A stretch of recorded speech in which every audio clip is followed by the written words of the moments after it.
Tu lances là? Ouais, je lance. Allez, on lance, on tant pis. Ah, tu voulais... Alors déjà un grand Mazal Tov. Anaïm. Oui, notre Nathan. Anaïm et Alison. Ils se sont dit oui pendant le voyage dans les Alpes, le trekking des Alpes l'an dernier. Ils se sont dit oui, c'était une soirée très émouvante. Et là, ils se sont dit oui, il y a quelques semaines. Il y a 2 semaines. Il y a 2 semaines. Alison, elle compte les jours. Hein. Elle fait très exactement. Ça se passe bien? Vous ne regrettez pas, ça va? Non, je demande. On a un an pour les rapports. Hein? Shana Rishona, première année, il faut mettre le paquet. Alors Ravelbeu, il dit, c'est pas une blague, il dit que de nos jours, Shana Rishona, la première année, où il faut mettre le paquet, c'est 5 ans. C'est pas une blague, je suis très sérieux. C'est-à-dire que 5 ans, en fait, la Torah prévoit qu'un khatan, il va pas à la guerre, etc. Il doit se consacrer à son épouse, et réciproquement éventuellement. Et avant, c'était 1 an. Mais de nos jours, on a besoin de plus de fondations encore plus solides, parce on vit dans des turbulences. Donc, on dit que maintenant, Shana Rishona, c'est 5 ans. Donc, 5 ans de paradise. Hein? Non, si, trekking, mais en amoureux, quoi. Vous nous rejoignez, si vous voulez, vous prenez un petit studio et tout, voilà, bien sûr, oui. Bien sûr, avec plaisir. Welcome, on vous attend. Cet été, trekking dans les Alpes. Voilà. Donc, c'est complet, hein, mais, voilà. Si les gens se marient, c'est sûr. Hein. Ouais, c'est ça. Alors, c'est bon, on y va, on tourne, on commence, allez. Ça tourne, là? Sérieux? Sérieux, on est en direct là? Oh mince. C'est bien cadré et tout. Ah, ici, ouais, ça tourne pas. Ouais. Voilà, c'est parti. Alors ce soir, donc, c'est un cours sur honnêteté, félicité, c'est ça? Alors, question, petit sondage. Qui est honnête ici? Personne. Arrêtez. Allez, arrêtez. Alors, c'est marrant parce que les garçons, ils ont quasiment tous levé la main. Les filles, la moitié. Moi, je sais pas, hein, je veux dire, je fais aucune déduction, je ne fais que constater que les filles sont plus honnêtes que les garçons. Ah ben mince, vous avez compris la blague ou pas? Voilà. Parce qu'il n'y a que la moitié qui ont levé, donc elles sont plus honnêtes que les garçons. Vous avez compris la blague? Voilà. On pense tous être honnêtes, c'est vrai. Maintenant, il y a beaucoup de domaines dans l'honnêteté. Il y a le travail, il y a le couple. Et attention, le couple, ça peut aller très vite. Genre le syndrome de Roland-Garros, comme dit Rav Lemel. Oui, c'est déjà de l'infidélité. Vous avez compris? C'est quoi le syndrome? Je vous expliquerai après. C'est un truc de garçon. Oui, non, c'est un truc de garçon. Laissez tomber. Voilà. C'est regarder les balles de tennis qui passent. Donc voilà, il y a dans le business, il y en a. C'est pas facile de nos jours. Il y en a carrément, ils peuvent dire que c'est 100% pas honnête. Voilà, tranquille, je veux dire. Bon, chamiche-mort, mais des fois c'est comme ça. Des fois c'est compliqué. Si déjà à la base, le business en lui-même, il est pas honnête et qu'on travaille dans un truc qui est pas honnête, alors après il y a la subjectivité de l'honnêteté. De toute façon, le client, il peut refuser, il a accepté, il paye le double, mais il a accepté, d'accord, il a qu'à regarder sur Google le vrai prix, etc., etc. Il y a l'honnêteté dans sa façon de se comporter, dans sa façon de s'habiller, par exemple. Vous savez, Beged, l'habit, ça vient de l'ivgod. Boged, ça veut dire tromper, parce que l'habit trompe. D'accord? Donc des fois même, on va tromper quelqu'un en s'habillant. Voilà, je vais pas développer. Etc., etc. Donc c'est pas évident. Alors maintenant, je partage avec vous toujours ce sefer extraordinaire de Rav Kastenbaum, qui nous dit que, comme beaucoup de rabbanim et beaucoup de textes de nos grands rabbanim depuis des siècles et des siècles et des siècles, qui disent que depuis qu'il n'y a plus le temple, donc depuis quelques milliers d'années, 2000 ans, nous sommes dans Alma des Shikra. C'est de l'araméen. Bon, ça, c'est pour faire un genre, parce qu'en hébreu, c'est Olam de Sheker, c'est pareil. Et ça fait pro, vous voyez, au lieu de dire Olam de Sheker, vous dites Alma des Shikra. Ouais, c'est pareil. Donc on est dans un monde de Sheker. On est dans un monde de mensonges. C'est-à-dire que le problème, c'est que même si nous, enfin surtout les garçons, on pense tous être honnêtes, hein, comme vous avez remarqué, je suis baba, hein, je pensais vraiment pas qu'ils allaient tous lever la main. Donc si les garçons, je me fais des copains là, même si les garçons pensent tous être honnêtes, mais le problème c'est que le système à la base, il est déjà vicié, je sais pas comment on dit, biaisé, voilà, merci beaucoup. Il est déjà biaisé. Et donc du coup, même quand je suis honnête, mais dans un système qui est biaisé, en vérité je suis pas vraiment honnête. Donc pourquoi on est dans un monde de sheker? Il nous dit pourquoi? Parce que tout le monde est rodef, acharé, tout le monde est obnubilé. Rodef, ça veut dire plus que courir. C'est vraiment poursuivre de façon, comment on dit, je sais plus parler à France. Être plus qu'obnubilé, c'est obsédé, d'accord? Tout le monde est obsédé par trois choses. Qui me dit les trois choses? Argent, bravo, c'est les filles qui ont dit tout de suite. Carte bleue. C'est quoi votre prénom déjà? Chirel. Chirel, carte bleue. non, je rigole. Il y a plein de Chirel, ne vous inquiétez pas. Ensuite, non, ça on ne parlait pas pour vous, vous parlez en général. Alors, l'argent ensuite. La quoi? Le pouvoir, le kavod, les honneurs. Julien, c'est Julien. Vous n'avez plus osé répondre maintenant. Et la troisième? Hein? Le physique, l'apparence, les plaisirs. Voilà, c'est lié. Les ta'avot, on dit en hébreu. Ta'avot, les plaisirs. Société de consommation, société de loisirs, société de plaisir, etc., etc. Alors, comme tout le monde est obnubilé plus que d'eux, parce que c'est des choses en vérité à la base qui sont utiles. On a besoin d'argent. On est d'accord, on a besoin de kavod, on a besoin d'honneur, de respect, voire. Mais et puis on a besoin de plaisir aussi. La Torah, elle le reconnaît. Elle dit que quelqu'un qui se prive inutilement de certains plaisirs, il devra rendre des comptes. Genre, je mange pas de chocolat, je bois pas de vin, je bois pas ci, pourquoi? C'est cachère, pourquoi? Non, je veux me priver et tout. T'as le droit, mais il faudra que tu t'expliques. Pourquoi tu t'es privé de ce qu'Hachem t'a donné? Donc mais simplement, il y a vouloir, il y a courir après, et il y a être rodef. Rodef, c'est plus que courir après, c'est obsédé par ça. Et ça, c'est trop. Et comme le monde est comme ça, obnubilé par ces trois centres d'intérêt, on va dire, eh ben du coup, ça fausse toutes les cartes. Ça fausse les relations, ça fausse le business, ça fausse les relations familiales, sociales, économiques, etc. Parce que ça déforme les choses, et donc on est dans un monde où c'est difficile d'être honnête vraiment. Alors bon, chacun il va faire ses efforts, et on fait ce qu'on peut, et Akadosh Baruch Hu nous aide. Alors, comment faire? Alors, dans ce Sefer, il nous donne des clés qu'on va partager ensemble. Je partage avec vous, moi aussi j'en ai besoin, comme tout le monde. Donc, première clé, c'est que il va falloir trouver un juste milieu entre deux attitudes, deux comportements, qui est celui, d'un côté, du mouton, bravo. J'imite bien, oui, d'accord. Du mouton, et de l'autre côté, du yachid. Bon, là, je fais pas de bruit, c'est tout seul, d'accord? Indépendant, autonome, oui. D'un côté, dans la vie, on va toujours être partagé entre deux réactions. Soit je suis, soit je mène, bravo. Soit je suis, soit je mène. Soit je suis un follower, oui. Soit je suis un YouTuber, non. Soit je suis un influenceur, je suis un leader. Ou je suis leader, ou je lead. Enfin, je lead pas, mais je suis. D'ailleurs, on trouve ça, c'est intéressant, dans le signe du zodiaque. Vous savez, le signe du zodiaque, c'est dans la Torah aussi. Donc, on a le mois de Pessah. C'est quoi le signe du zodiaque de Nissan, du mois de Pessah? Talé, c'est le mouton.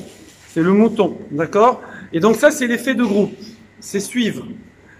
Et ça, c'est utile, on a besoin, parce que quand on suit, c'est plus facile. C'est plus facile de suivre un mouvement que d'être tout seul, d'accord? On a fait un trekking de ouf, on était 8, on n'aurait jamais pu faire ça tout seul. Aucun d'entre nous n'aurait pu faire ce trekking tout seul, mais à 8, on l'a fait, d'accord? Comme on dit, j'ai un ami, clin d'œil, Joseph Benchetrit à Lyon, avec qui j'ai fait des trekkings de ouf, et comme il me disait à chaque fois, tout seul, on va plus vite, mais à deux ou à plusieurs, on va plus loin. Vous connaissez le truc, voilà. Donc c'est plus facile en groupe, d'accord? Pour ça que les bêtises en général on les fait en groupe, non, ça c'est pas bien. Faire les bonnes choses en groupe. Mais en même temps, il y a une ma'ala, donc il y a une qualité au groupe, c'est qu'on est porté par le groupe et ça nous aide ça augmente notre potentiel, notre capacité, notre mental, etc. Et ça nous donne la bonne direction quand c'est un bon groupe, évidemment. Mais d'un autre côté, il y a une riuta, on dit en hébreu, enfin en araméen. C'est quoi? Il y a un défaut, c'est que parfois on sait se porter là où il faut pas aller. C'est les mauvaises influences, d'accord? Et les mauvaises influences, des fois, il n'y a pas marqué dessus mauvaise influence, d'accord? Il n'y a rien marqué, c'est le groupe, quoi. Tout le monde fait ça, ben, si, tout le monde le fait. Tu me regardes comme ça, tout le monde le fait. Voilà. Donc on voit pas où est le problème. Voilà. On en parlera d'ailleurs dans le cours de la semaine prochaine qui s'intitulera Préparer les vacances. Alors, ouais, ça va être chaud. Alors, voilà. Donc ça, c'est le groupe. L'individu maintenant. L'individu, l'avantage, quand quelqu'un, il a une attitude individuelle, ça veut dire qu'il choisit son chemin, il essaye de trouver la voie, d'accord? Alors, l'avantage, c'est que, bah, il va pas suivre un mauvais groupe, puisque là, il a un recul, une autonomie, donc il va pas se laisser entraîner, il va être moins influençable. Mais d'un autre côté, c'est plus dur, c'est plus difficile.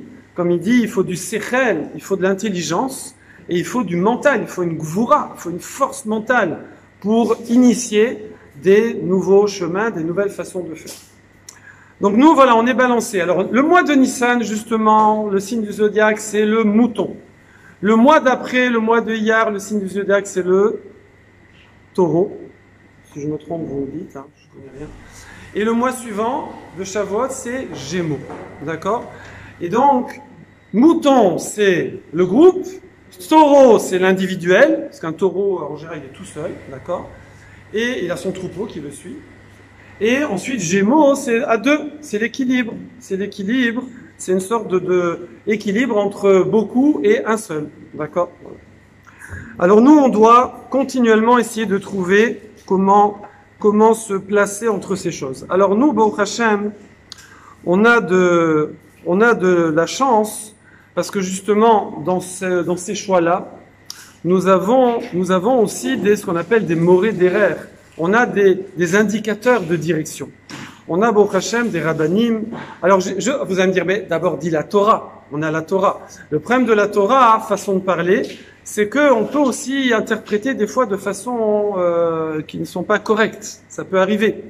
Donc, il faut qu'il y ait une askama. Il faut qu'il y ait il faut que ce soit validé. D'accord? Donc, pour ça, nous avons, ce qui s'appelle une shalshelet. C'est une shalshelet, ça veut dire une chaîne, un enchaînement de rabbanim depuis Moshe Rabbeinu, une chaîne de transmission, voilà, comme sur le vélo. Il y a une chaîne de transmission qui nous permet de savoir, d'être toujours sûr d'être dans la bonne direction.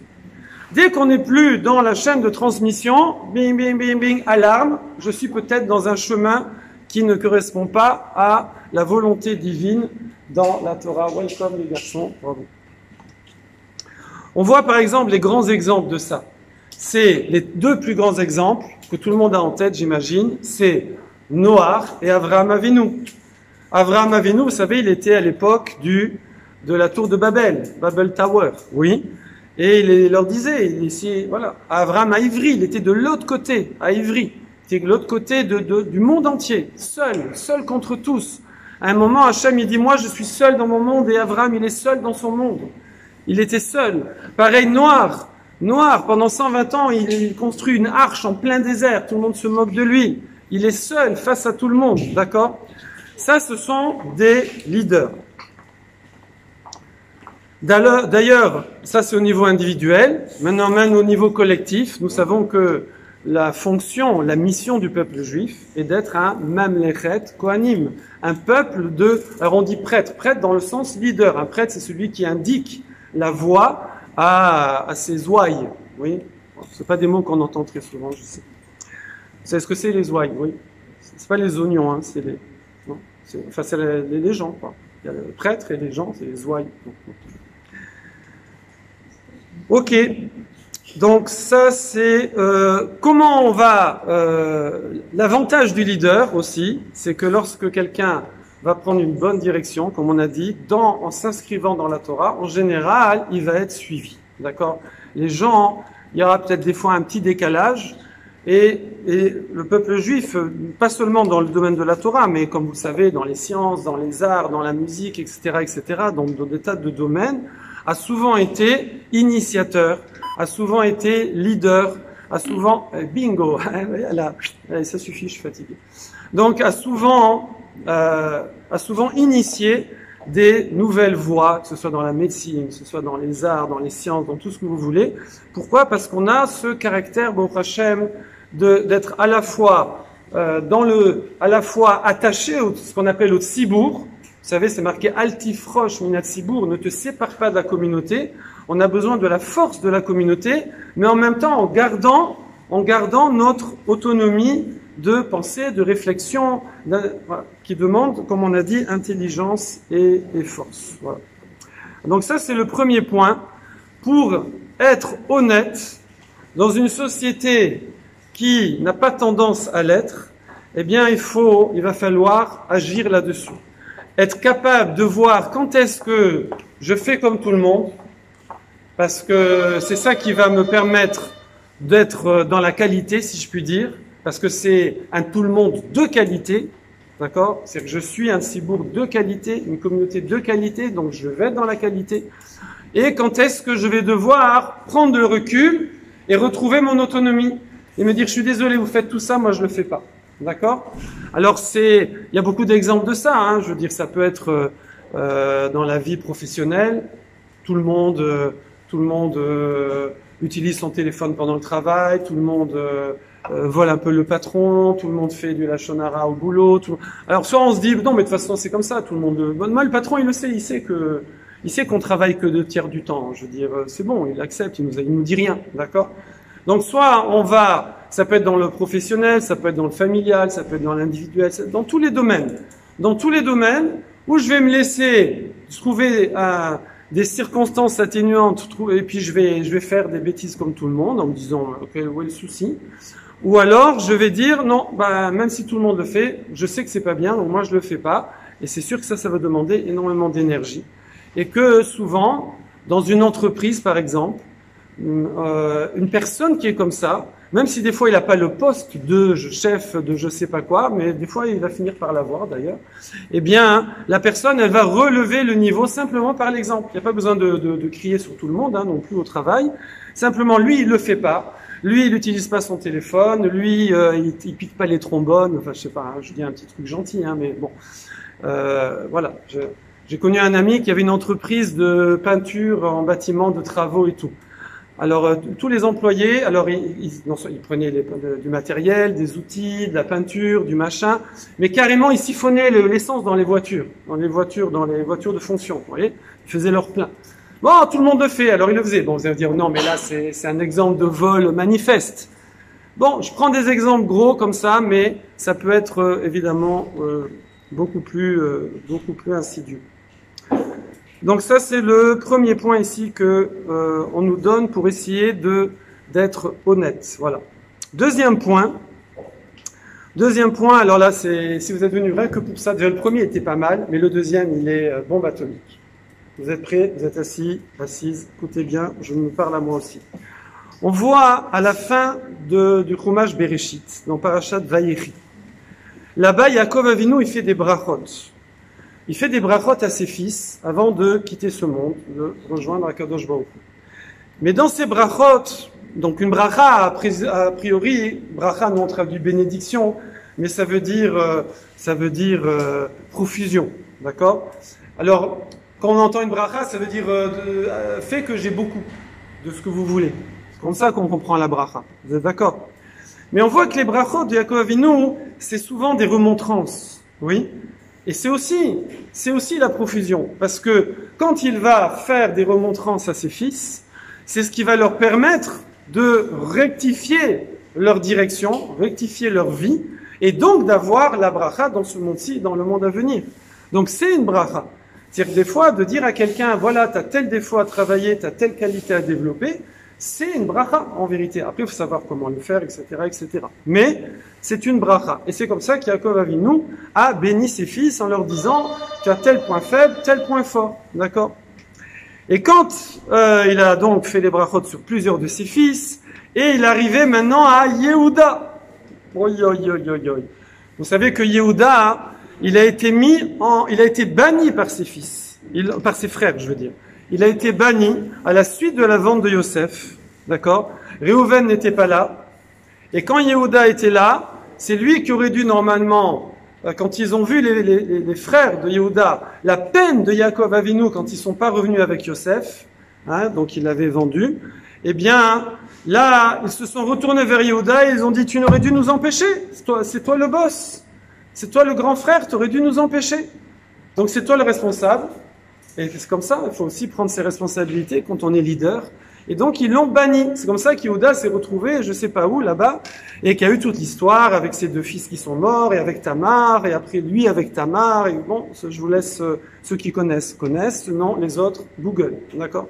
Enfin, ou YouTube, si vous voulez. Donc, et lorsque Yehuda va se présenter donc devant Yaakov et nous recevoir sa bracha, Rashi nous dit là-bas dans le Chumash que Yehuda il a eu très très peur. Il s'est dit là je vais me prendre une traïcha, mais alors why, d'accord, avec l'histoire de la vente de Yosef plus l'histoire de Tamar, d'accord, là ça va être chaud bouillant, oui. Et voilà que d'un seul coup, le verset là-bas nous dit Yehuda ata, Yaakov Avinu il dit à Yehuda, Yehuda ata, tu es Yehuda. Oui, c'est sûr. Où est la bracha là-dedans? Tu es Yehuda. Oui, c'est sûr. Et après il lui dit Yoducha achicha, tes frères ils vont te reconnaître, ils vont voir ta valeur, ils vont te louer, ils vont te reconnaître. Et après c'est marqué que tes ennemis seront soumis devant toi. J'ai pas le passouk ici devant moi. Et après, c'est marqué que tes frères se prosterneront devant toi. Ça veut dire qu'il lui a donné la royauté. Yaakov Avinu donne, au lieu de faire des remontrances à Yehuda, on est surpris, on est baba. Il dit à Yehuda, je te donne la malchoute, je te donne la royauté sur tes frères. Mais il n'y a pas marqué pourquoi. Et si c'est marqué pourquoi, le Keli Yakar, un commentaire sur le Chumash, et aussi un Midrash Tanchuma, nous dit, si c'est marqué dans les deux premiers mots, Yehuda ata, tu es Yehuda, mais c'est son prénom. Mais dans son prénom est inscrit le challenge qu'il allait avoir et qu'il a remporté, qui est d'être modé. Yehuda, c'est la même racine que modé, reconnaître. Yehuda, effectivement, à son niveau, a failli dans la vente de Yosef, à son niveau, il a failli dans l'histoire de Tamar, mais avec l'histoire de Tamar, et là je ne veux pas développer parce que ce serait tout un cours entier, mais retenez ça, pour ceux qui ne connaissent pas, les autres vous connaissez, vous comprenez, eh bien Yehuda, il a reconnu publiquement, alors que c'était la plus grande honte qui soit, et qu'il avait toutes les raisons de se dire, il vaut mieux que je dise rien, parce que sinon ça fait un chilul Hashem, sinon, etc. Et il a reconnu sa faute vis-à-vis de Tamar publiquement. Et c'est par cela, c'est ce pouvoir de Teshuvah et de reconnaître sa faute que Yehuda, il a atteint la royauté. Et ça, c'est extraordinaire. Parce que c'est ça l'honnêteté. L'honnêteté, c'est pas de se croire parfait. D'accord? L'honnêteté, c'est de reconnaître ses fautes. Reconnaître ses fautes, c'est reconnaître ses erreurs, c'est comme ça, on est là pour travailler. On n'est pas des anges, sinon on serait pas sur terre. On aurait des ailes. Oui, c'est joli comme ça, oui. Je vais vous détendre un peu, là, parce que je vois un peu. Oui, non, personne rigole. Bon, je refais. Non, ok. Voilà, ça y est, c'est mieux. Donc, j'essaie de vous hypnotiser, Kelly. Je suis une poule. Voilà. Alors, c'est grave ce soir. Alors, Samuel dit, ouais, c'est grave. Je sais pas ce qu'il a bu, de l'eau. Alors, exactement. On voit un roi. Un roi, c'est qui un roi? Un roi, dans les nations, pour tout le monde, c'est celui qui est au-dessus de tout le monde. C'est the best, c'est le champion en toute catégorie. Il a tout, le pouvoir, l'intelligence, la richesse, le truc, etc., etc. C'est normalement un bon roi, c'est the best, d'accord?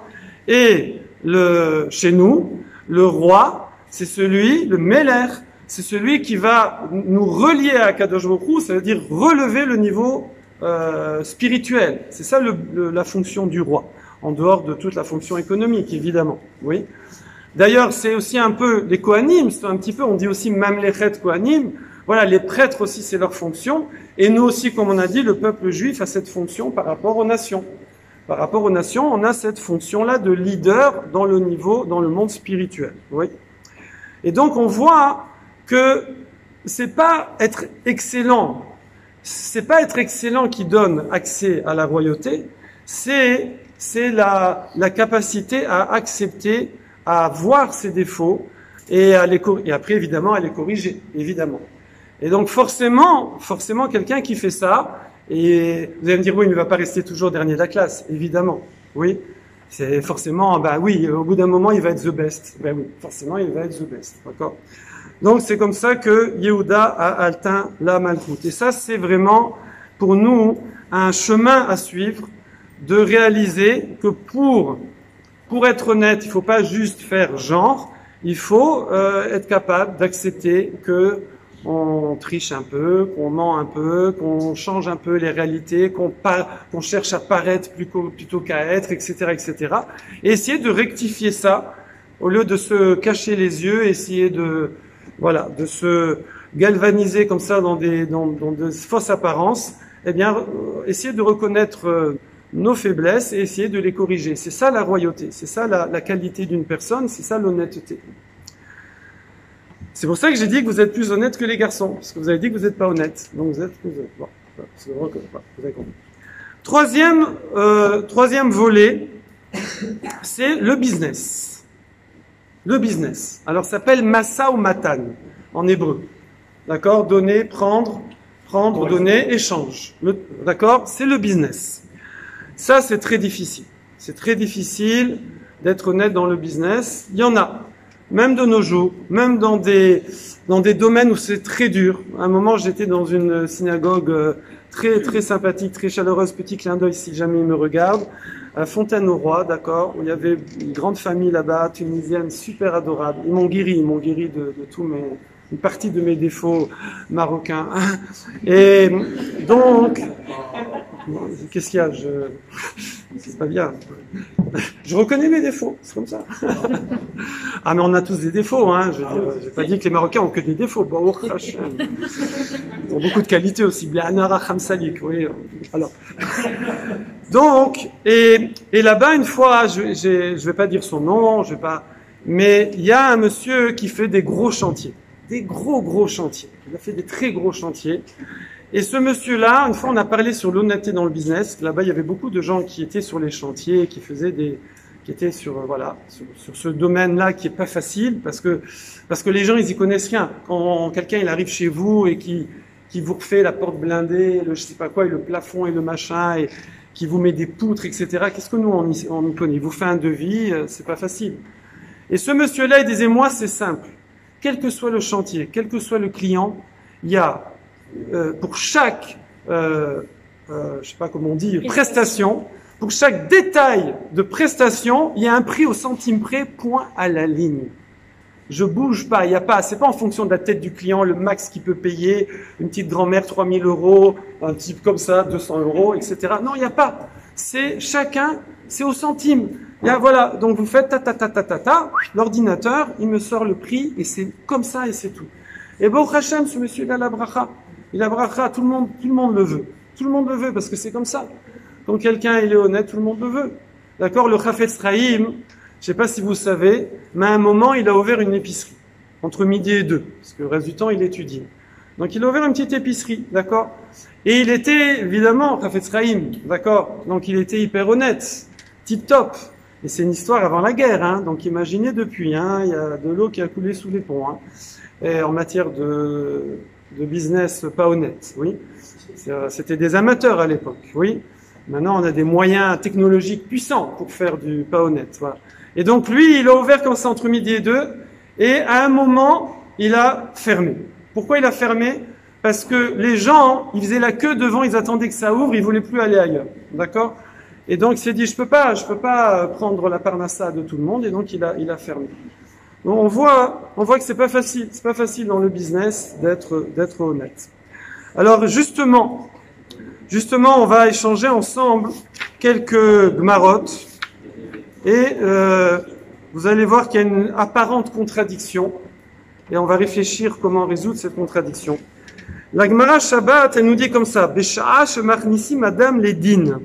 Quand quelqu'un il arrive à 120 ans là-haut, je vous dis pas, hein, ouais, comme ça, bonjour, bonjour, bonjour, c'est moi. Ah, et quand il arrive à 120 ans, alors là on peut plus faire style, on peut plus rouler personne, c'est fini, d'accord, c'est le scan, d'accord, sérum de vérité. Omrim lo, on lui pose 3 questions. Les 3 premières questions, vous allez dire, il y a besoin de poser des questions. Le Beddin Shel Ma'ala, le tribunal céleste, il sait très bien tout ce que la personne a fait, tout est enregistré, d'accord? Tout ce qui est acte, parole, pensée. Quand je dis ça, je tremble. Acte, parole, pensée, tout est enregistré. Pour assumer les choses de Hein? Pour assumer les choses. Bon. Alors, on laisse une chance peut-être. Vous savez que c'est Modé Beknas Patour. Celui qui reconnaît déjà, il peut faire encore tchouva avant qu'on sorte les cassettes. Oui. Non, il faut que je vous raconte ça, c'est trop sympa. Près de chez moi, il y a l'école des filles, l'école de mes filles, et j'avais le bip pour aller dans le garage. On me permettait parce que j'avais un scooter. J'amenais mes filles à l'école avec le scooter, d'accord? Et donc une fille, siège bébé, tout le casque et tout. Et donc j'allais ensuite, quand je les avais amenées, après je les ramenais à la maison et je suis juste à côté de l'école et je descendais le scooter avec une grande pente comme ça, ouais, et je descendais au fond du parking, rue Saint-Maur, Anna Golda connaît bien. Donc on descendait le scooter, voilà. Et mes filles, ce qu'elles aimaient bien, hein, c'est que quand j'arrivais là... Moi, Rav Parsi, c'est l'avenue de la République, je vois sortir de Fitness Park. Hein. Oui, alors, racontez pas tout. Ah si, parce que là, on met dedans... non, racontez pas tout. Que la salle de sport. Voilà, c'est l'honnêteté, voilà. Et donc, alors, est-ce que... Quand j'arrivais... Le maître de chantier. Quand j'arrivais devant le parking, alors, mes autres filles, souvent, elles venaient, parce que la maison est juste à côté, et elles montaient les 3 sur le scooter avec moi, prudemment, hein. Non, mais c'est juste dans le parking. Et on descendait la pente. Wouh! C'est le manège gratuit. Voilà. Et donc, une fois, je passe à la maison, je récupère les 2 autres, on arrive les 3 devant. Et là, je vois que la porte, elle marche pas. C'est avec le bip, ça marche pas. Et donc, je suis là, et les 3 filles sur le scooter et tout. Donc, avec mon pied, je blanque, je donne pas un coup de pied, hein, je pousse la porte, d'accord? Et je descends. Et je descends et je laisse ouvert. Il faut refermer, c'est pas bien. C'est une école, d'accord? C'est ouvert. Le garage est ouvert, oui. Et je me dis, c'est pas grave, parce qu'après, je remonte par l'intérieur et je vais refermer en passant. Mais là, c'est avec 3 petites filles et tout, et maman, ici, là, hein, j'oublie de refermer, je m'en vais, je rentre chez moi et je laisse ouvert le parking. Le lendemain, mon ami Shmuel Bassoff, responsable, entre autres, de ce genre de choses, j'arrive pour Mincha, le lendemain après-midi, il me fait, Yitzhak, je peux te montrer quelque chose? Oui, bien sûr, moi j'ai complètement oublié le truc, hein, je me souviens pas. Et il m'amène devant un ordinateur et il me passe la bande vidéo. Non, on se connaît, hein, on est des copains et tout. Il monte la bande vidéo et il m'a dit, je voulais te montrer ça. Parce que, alors je dis non, mais j'ai oublié tout. Et non, mais dis non, t'inquiète, je t'ai jugé les caps routes et tout. Mais, je veux dire, quand j'ai vu ça, je me suis dit, c'est trop beau, ça m'a rappelé comment ce sera à 120 ans. Quand à 120 ans, on nous montrera la vidéo. Alors en plus, c'est chouette, parce qu'il y aura non seulement l'image, il y aura le son, mais il y aura même les pensées, d'accord? Et il y aura tout et on verra la vidéo. Ouais. En plus, c'est sympa, parce que c'est en public. Voilà. Bon, c'est pas rigolo. Donc, alors, et on en est là. Alors, à votre avis, quelles sont les 3 questions qu'on pose à une personne sur ses comportements sur Terre? Allez-y, 3 domaines. Hein? Alors, est-ce qu'on a fixé un temps pour l'étude? Bravo. Est-ce qu'on a fixé un temps? L'étude de la Torah, Keneged Kulam, c'est la mitzvah. Chaque mot de Torah, 613 mitzvot. C'est the mitzvah. Ok, deuxième domaine. Pratique des mitzvot. On aurait pu dire, est-ce que tu as été pratiquer les mitzvot? Tu as fait les mitzvot? C'est marrant, non? C'est pas dans les 3 premières. Tzedaka, pas mal. Tzedaka, pas mal. Honnête dans ton travail, c'est ce que vous avez dit? Bravo. Honnête dans le travail. Non, après, il y aura le reste, hein, vous inquiétez pas, hein, on va pas, ça va pas s'arrêter là, mais c'est les 3 premières questions, c'est-à-dire que c'est les 3 choses les plus importantes. Donc, Limud à Torah, est-ce que tu as étudié la Torah? C'est difficile de savoir si on n'étudie pas. Deuxième chose, c'est, est-ce que tu as été honnête dans ton travail? Waouh, c'est très important, c'est dans le tiercé, c'est dans le tiercé gagnant, c'est dans les 3 premiers. Et le troisième, attendu à la délivrance, ça c'est bien. Alors c'est vrai que ça fait partie des grandes questions. J'ai entendu fidèle. Oui, sympa ça. Est-ce que tu as été au Seg Bepriya Verivia? Ça veut dire, est-ce que tu as bâti une famille? Donc c'est lié à la fidélité, évidemment. D'accord? Comme il faut, évidemment. Donc, on voit c'est travail, famille, patrie. Non. Travail, famille, Torah. D'accord? C'est les 3 premiers. Alors, maintenant, on les met dans quel ordre? Torah en premier. Deuxième, famille ou travail? Travail, famille. Les filles, vous dites famille. Les garçons, vous dites travail. C'est normal. Non, je sais pas si vous avez dit ça. Hein? Bon. Eh ben non. Le premier, c'est business. Waouh. Eh ouais. Je vous lis, hein, je vous lis. Première question. Nasata venatata be'emuna. Est-ce que tu as fait ton business avec Emunat Hashem, avec honnêteté? Première question. On vient juste d'arriver. On n'a même pas encore fait connaissance, ni rien. Là, on est là, tout froid. Et il dit, bon, t'as été honnête dans ton business? Voilà. C'est la première chose. Ok? Et évidemment, il y a les cassettes, hein. C'est pas la peine de raconter des histoires, hein. Il y a les disques durs. Ouais. Deuxième, Torah. Deuxième, c'est Torah. Troisième, Priya Verivia. Asaktab et Priya Verivia, c'est famille.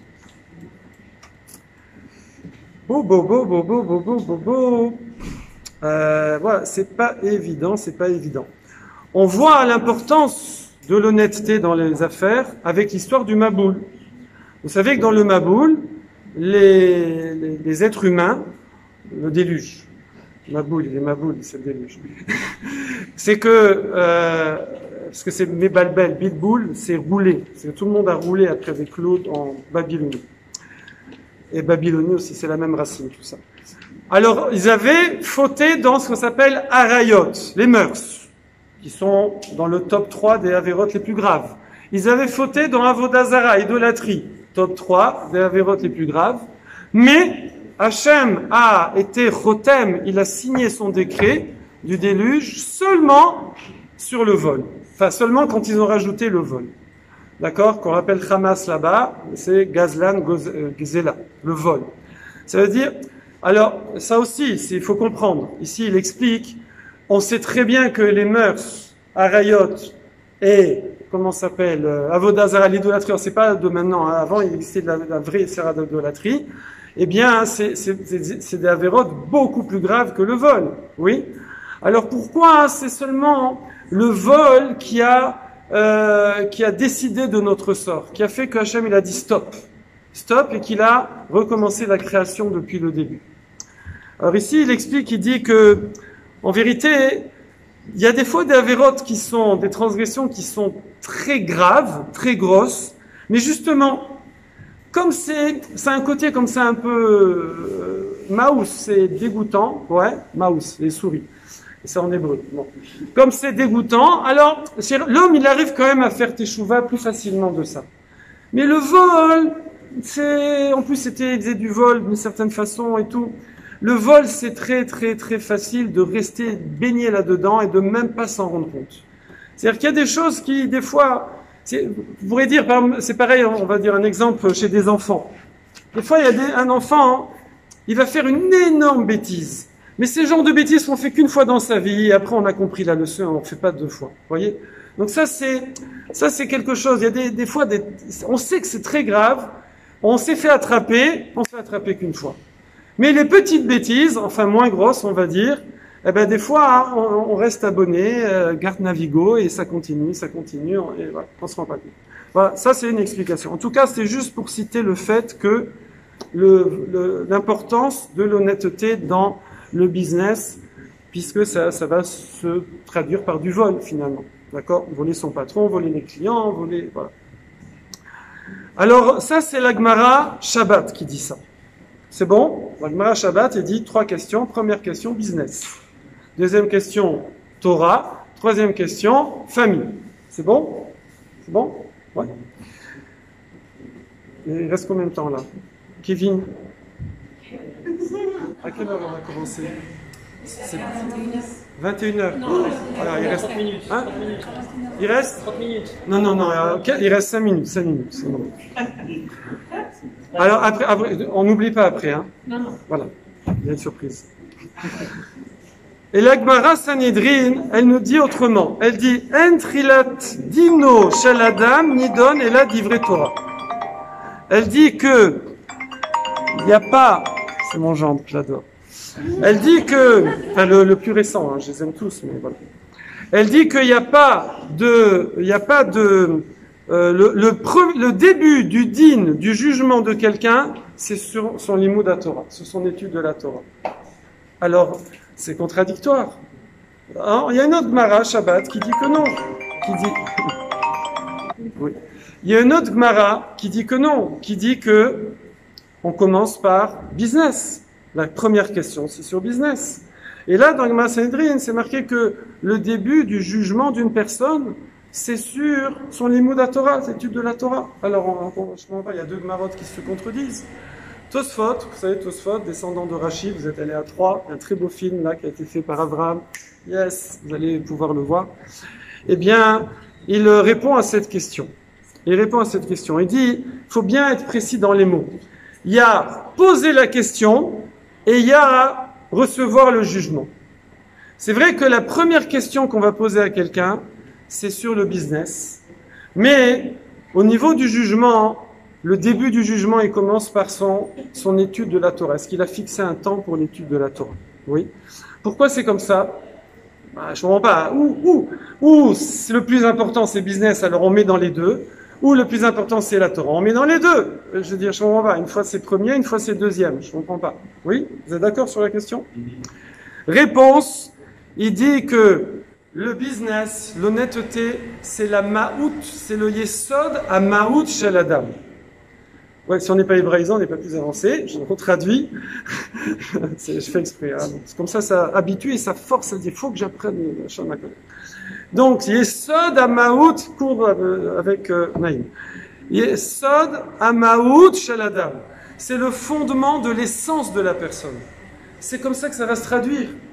Si quelqu'un, il étudie, il fixe des temps pour la Torah, mais après, dans son business, ça se voit pas, dans la chose qui est la plus importante, où là, ça va se voir, qui est quand il y a de l'argent en jeu, alors ça enlève la valeur de son limoud à Torah, évidemment. Et si quelqu'un, par contre, il est honnête dans son business, ça prouve qu'il a un limoud à Torah qui est sérieux, qui est véritable, qui est honnête. D'accord. Voilà, donc ça c'est le troisième point. Et alors je vois, parce que là, je crois que j'avais prévu trop. Donc, on va truquer, voilà. Ouais. On va conclure. C'est pas grave, hein, on se reverra, Bezrat Hashem. Hein. On se reverra. Qui est là jeudi prochain? Petit sondage. Oui, ouais, c'est bon. Bezrat Hashem, on fait court, c'est bon. Alors, pour terminer, je vais finir avec ça. Et quelque part, ça va pas résumer tout le cours quand même, faut pas exagérer. Mais je vous assure, en préparant ce cours, j'ai marqué cette phrase sur une feuille. Alors c'est une feuille d'un mariage avec des petites fleurs tout autour, c'est super joli. C'est votre mariage. J'ai pris la feuille. Et je l'ai collée au-dessus de mon bureau. D'accord? C'est une phrase, un verset de Michelet du roi Salomon. Qui dit comme ça. C'est très connu, hein, mais vraiment, j'avais jamais vu de cette façon-là. Extraordinaire. Elle dit Darke Noam vechol netivotea shalom. Le chemin de la Torah, c'est un chemin agréable. Le chemin de la Torah, c'est un chemin agréable, et toutes ces lettres, dans le sens, comment on dit, ordre. Non, il y a un mot plus joli. Non, tout ce qu'elle dit, quoi. Tous ces préceptes, voilà, sont le shalom. Amène le shalom. Qu'est-ce que ça veut dire? Ça veut dire que tout ce que la Torah, elle nous a demandé de faire, ou, Kevin est là, donc ça, c'est là. Tout ce que la Torah nous a demandé de faire ou de ne pas faire, c'est pour nous. C'est pour notre plaisir. C'est pour notre vrai plaisir. C'est pour notre vraie agréabilité dans ce monde-ci et dans le monde à venir. On va traduire autrement, parce que là, j'ai essayé de coller au mot. Celui qui veut le maximum de bonheur sur terre, il se colle aux préceptes de la Torah dans ce monde-ci et dans le monde à venir. C'est-à-dire que la Torah, elle a rien fait pour nous embêter. Hachem, il a autre chose à faire, si on peut dire, que nous embêter. Les rabbinim, ils ont autre chose à faire que nous embêter. Tout ce que la Torah a demandé, tout ce que les rabbinim ont demandé, c'est uniquement pour nous. C'est uniquement pour qu'on ait une vie agréable et pour, dans ce monde-ci et dans le monde à venir. Et donc, c'est pour ça que on a tout à gagner à essayer de travailler déjà les petits trucs qu'on a vus ici, qui est l'honnêteté. Et il y a des parties que j'ai pas fait parce que voilà, c'est trop long. Mais Bezrat Hashem, on se reverra, on continuera ce sujet.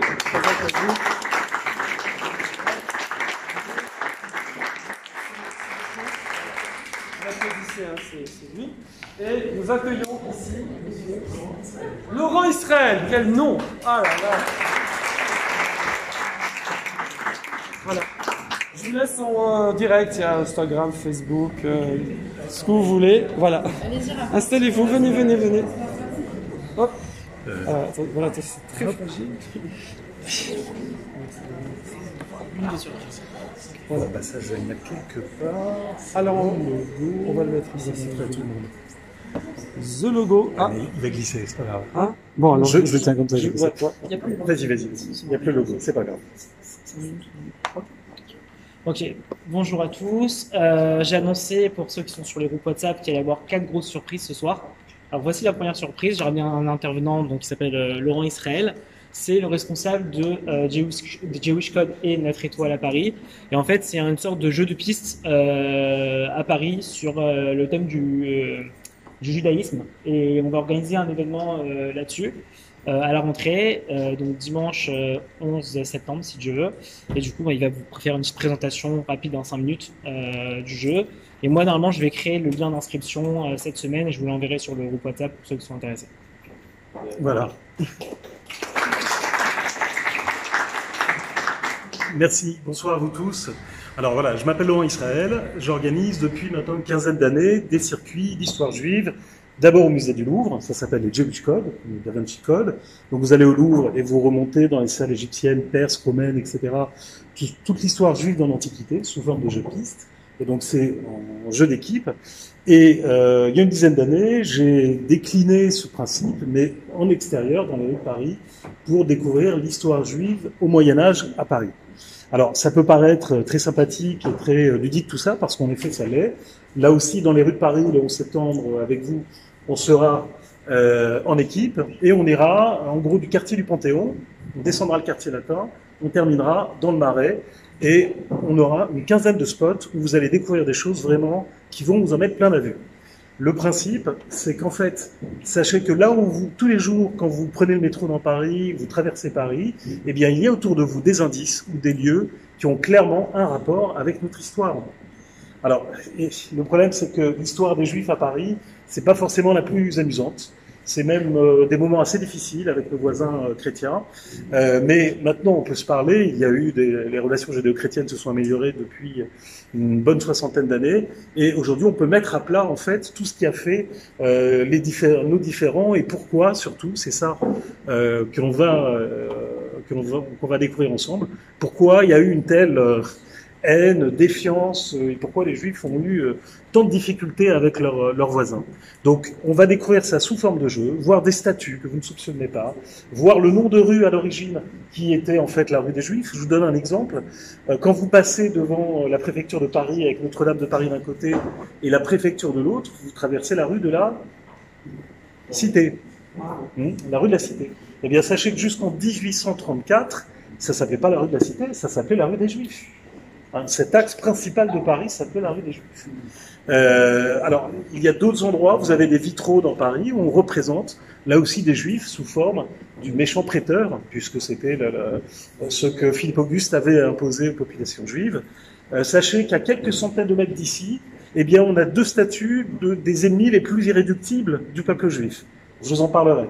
Et une fois que je vous aurai dit ça, vous verrez plus du tout Paris et votre quartier d'ailleurs de la même manière.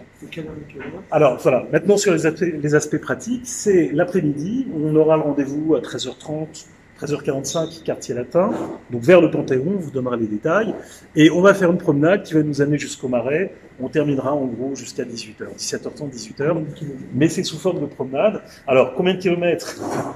Ça fait 2 kilomètres et quelques à peu près, c'est pas très long. Bah oui, du Panthéon à Saint-Paul. On fait une petite boucle, 2 km 500, mais c'est en pente. Non, c'est en pente. Voilà, rassurez-vous, c'est en pente. J'ai déjà fait le circuit. En extérieur ou au Louvre? Je l'avais fait au Louvre. Ah, au Louvre, tu l'as avec fait. ma grande sœur, mais ça fait longtemps que vous existez, non? Oui, moi, ça fait 53 ans. Oui, mais en je l'ai déjà général... fait, j'avais gagné. Bon, et tu avais gardé un bon souvenir de... Ouais, j'ai eu un flash, là, je me rappelle, le Jewish Code, j'avais gagné. Ouais. Bon, ben voilà du testimonial. Voilà. C'est super sympa. Très bien, très bien, très bien.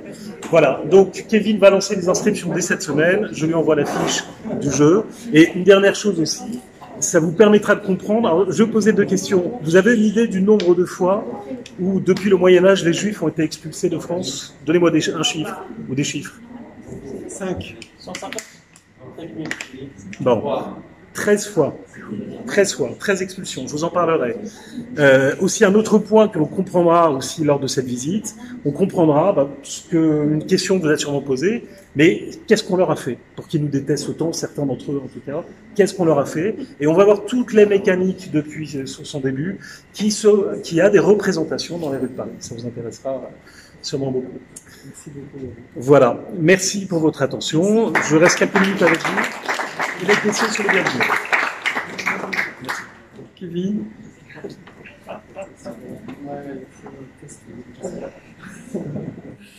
Alors, vas-y, t'es bon là? Ouais. Alors, je vais continuer avec les annonces. Donc voilà, dans la même mesure un petit peu qu'il y a un mois à peu près, 3 semaines, on avait organisé le voyage Rachi Rabbeinu Tam, donc pour voir un petit peu pèlerinage des tzadikim en France. Voilà, maintenant l'idée c'est d'organiser un petit jeu sympa lié au judaïsme sur Paris et voir un petit peu tout ce qu'on peut faire un petit peu lié aux juifs en France.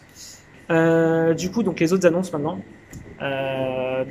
Alors, je vais commencer par laquelle? Voilà, il y en a beaucoup qui sont très très bien. Alors, déjà première chose, donc voilà, donc déjà le premier événement, donc c'est